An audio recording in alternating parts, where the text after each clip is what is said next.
বুড়োগারের এককাল ঠান্ডা লাগছে, ভাত পানি খাইতে ইচ্ছা করে না আগো মোটেও। এর লগে ওরা কয় পাতাকপি দিয়ে একটা রেসিপি বানানোর লগে, এর লগে মই বানাইয়েই হেলাইলাম মন করা রেসিপি মজাদার। এদিকে কিন্তু চিকেন নিছি, চিকেন গুলো কিন্তু এখন সুন্দর করে মই সেদ্ধ করে নিছি। আর এদিকে বড় একটা কড়াইতে পানি দিছি।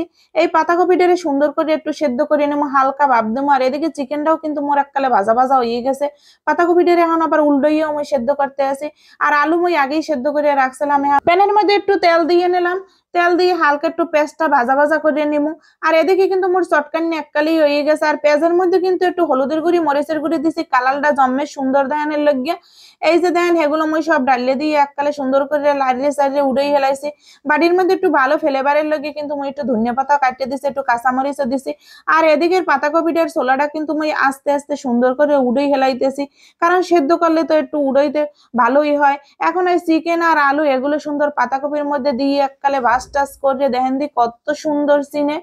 এগুলো কিন্তু মোর বানানো একদমই কমপ্লিট হয়ে গেছে, দেখতেই তো ভালো দেখায়, খাইতে জম্মের স্বাদ লাগছে। আর এদিকে এখন মই তেলের উপরে দিছি পরি বাবা এক কাজ হ্যান্ড করে রয়েছে, মই এককালে চুলোটা বন্ধ করে দিছি।